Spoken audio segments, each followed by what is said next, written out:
श्री स्वामी समर्थ तुम्हा सर्वांचं माझ्या चॅनलमध्ये मनापासून स्वागत आहे। तर बघा 22 तारखेला गुरुवारी आलेला आहे गुरुपुष्यामृत योग। तर या दिवशी आपल्याला काही प्रभावी उपाय करायचे आहे।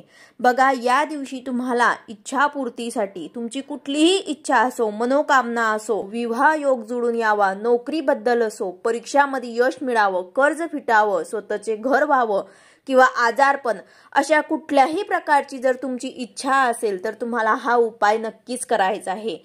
हा उपाय केल्याने तुमची मनोकामना जी आहे ते नक्कीच पूर्ण होईल। तर या विषयी मी तुम्हाला आजच्या व्हिडिओमध्ये संपूर्ण माहिती सांगणार आहे। व्हिडिओ पूर्ण बघा जेणेकरून तुम्हाला संपूर्ण माहिती मिळेल। जर तुम्ही चॅनलवर नवीन असाल तर चॅनलला सबस्क्राइब करायला मात्र विसरू नका आणि व्हिडिओला लाईक करायला मात्र विसरू नका। तर बघा पंचांगानुसार वर्षभरात असे अनेक योग आणि तिथी येतात जे शुभ असतात। यापैकी एक शुभ योग म्हणजे गुरुपुष्यामृत योग। तर पंचांगानुसार या योगाचे विशेष महत्त्व आहे। हा योग शुभ कार्य, गुंतवणूक, नवीन व्यवसाय सुरू करण्यासाठी सुद्धा खूप महत्त्वाचा असतो किंवा सोने, नवीन घर खरेदी करण्यासाठी खूप शुभ आणि महत्त्वाचा मानला जातो। तर त्यानुसार माघ महिन्यातील गुरुपुष्यामृत योग हा 22 फेब्रुवारी 2024 रोजी जुळून येत आहे। पुष्य नक्षत्र हे देवतांनी पूजलेले नक्षत्र मानले जाते। तर या दिवशी आपल्याला काही खरेदी सुद्धा करायची असेल तर ते सुद्धा तुम्ही करू शकतात। हा योग गुरुपुष्य योग, गुरुपुष्य नक्षत्र योग, गुरुपुष्यामृत योग आणि गुरुपुष्य अमृत योग नावांनी सुद्धा ओळखला जातो। शुभ कार्य, गुंतवणूक, व्यवसाय आणि खरेदीसाठी हा योग जो आहे तो विशेष मानला जातो। हे नक्षत्र इतके शुभ आहे की देवतांनी नक्षत्राची पूजा करतात। या योगात गुंतवणूक आणि खरेदीसाठी केल्यास अनेक पटीने त्याचा लाभ आपल्याला होत असतो। तर त्यानुसार माघ महिन्यातील गुरुपुष्यामृत योग 22 फेब्रुवारी 2024 रोजी सकाळी 6:48 ते दुपारी 4:43 आहे। गुरुपुष्यामृत योगात नवा बिझनेस सुरू करणे, शेत जमीन, घर, वाहने, सोन्या चांदीचे आभूषणे, पितळ, दक्षिणावर्ती शंख खरेदी करणे शुभ मानले जाते। तर अशा प्रकारे आपण या काही महत्त्वाच्या वस्तू ज्या आहेत ते सुद्धा खरेदी करू शकतात।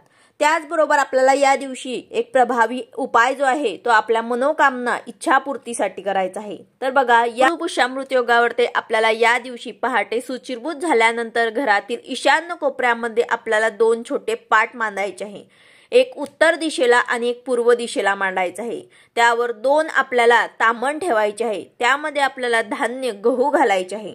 देवासमोर आपल्याला उत्तर दिशेला एक कलश मांडायचा आहे आणि पूर्व दिशेला आपल्याला एक कलश मांडायचा आहे। त्यामध्ये आपल्याला पाणी भरून दोन्ही तांबणावरती हे कलश जे आहे ते आपल्याला मांडायचे आहे। कलशामध्ये तुम्हाला आंब्याचे डहाळे टाकायचे आहे, तसेच गंध, फुलं, एक सुपारी, 1 रुपयाचा नाणा, हे सर्व आपल्याला कलशामध्ये टाकून त्यावरती एक स्टीलची प्लेट आपल्याला ठेवायची आहे। त्यात थोडेसे तुम्हाला तांदूळ टाकायचे आहे आणि उत्तरेकडील प्लेटमध्ये तुम्हाला पुष्य नक्षत्र, देवता बृहस्पती म्हणून एक नाणे व एक सुपारी ठेवायची आहे आणि पूर्वेकडील प्लेटमध्ये तुम्हाला रवी व चंद्रमाची प्रतिमा म्हणून एक नाणे ठेवायचे आहे। यानंतर एका कागदावरती आपली जी काही इच्छा आहे, मनोकामना आहे, इच्छापूर्ती कागद आपल्याला एक तयार करायचा आहे। त्यावरती तुम्हाला तुमची जी काही इच्छा असेल, लग्न व्हावं, विवाह जुळून यावा, नोकरीचा योग जुळून यावा किंवा परीक्षेत यश मिळावं, कर्ज फिटावं, स्वतःचे घर व्हावे, तसेच आजारपणातून सुटका व्हावी, वैवाहिक सुख, याबद्दल तुम्हाला जे काही तुमची मनोकामना असेल ते तुम्हाला त्या कागदावरती लिहायचे आहे।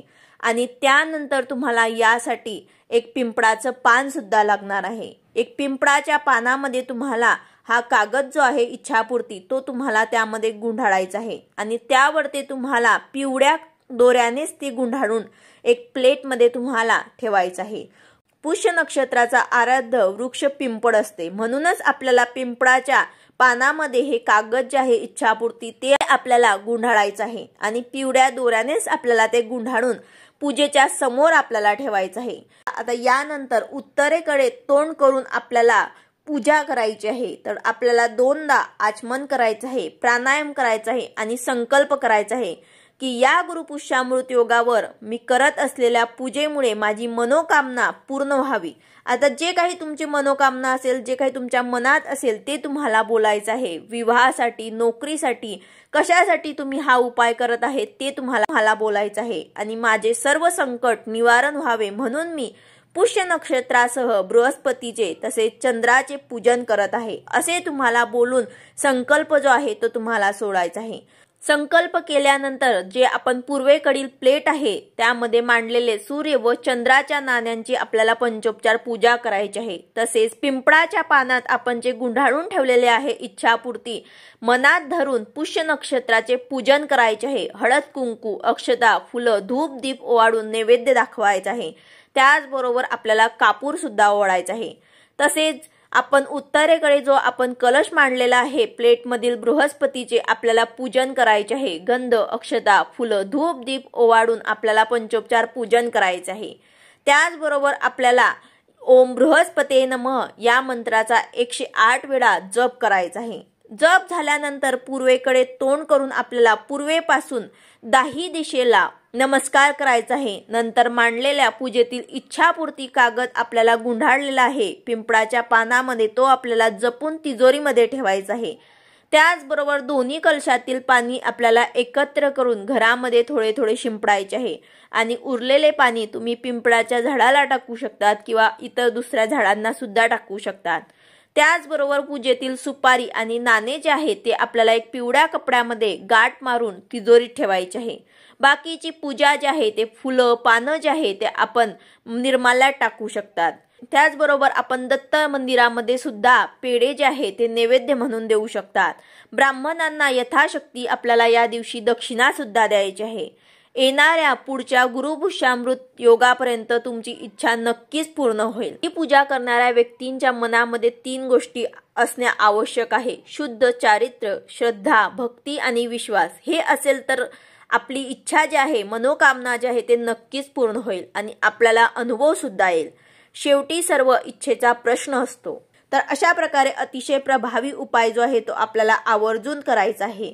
22 तारखेला आपल्याला हा उपाय जो आहे तो नक्कीच करायचा आहे। आपले आयुष्य प्रत्येक क्षणाला बदलत असते। कधी हे बदल आपल्यासाठी शुभ असतात तर कधी अशुभ असतात।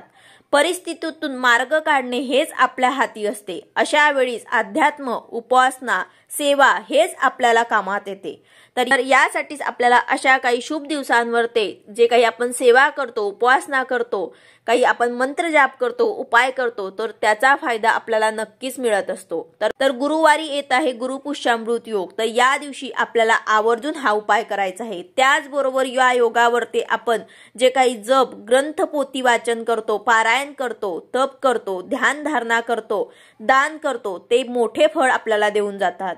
कुठल्याही नवीन किंवा बंद पडलेल्या कामाची सुरुवात सुद्धा आपण या दिवशी करू शकतात। त्यामध्ये सुद्धा आपल्याला यश नक्कीच मिळते। पुष्य नक्षत्र जो असतो तो पोषण करणारा असतो। हे नक्षत्र अत्यंत शुभ आणि कल्याण करणारे सकारात्मकता ऊर्जा देणारे आहेत पण तरीही हे विवाहासाठी वर्ज्य मानले आहेत। या दिवशी केलेल्या सर्व गोष्टींची वृद्धी होत असते म्हणून या दिवशी सोने खरेदी केले जातं।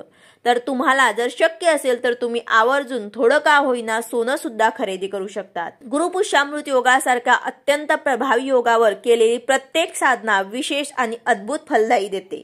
प्रत्येकाने या योगावर ते आपल्या कुलस्वामिनीची इष्टदेवतेचे नामस्मरण तसेच पारायण सुद्धा करायचे आहे। आपल्याला जे जमेल ते सेवा आपल्याला या दिवशी आवर्जून करायची आहे। आपण जे काही सेवा करतो नामस्मरण करतो त्यामुळे आपल्या गुरुची सुद्धा आपल्याला कृपा प्राप्ती होते। तर अशा प्रकारे आवर्जून तुम्हाला हा उपाय तुमच्या इच्छापूर्तीसाठी नक्कीच करायचा आहे। बघा तुम्ही जर हा उपाय आता या नक्षत्रावर केला तर पुढच्या गुरुपुष्यामृत योगापर्यंत तुमची नक्कीच इच्छा जी आहे ते पूर्ण होईलच।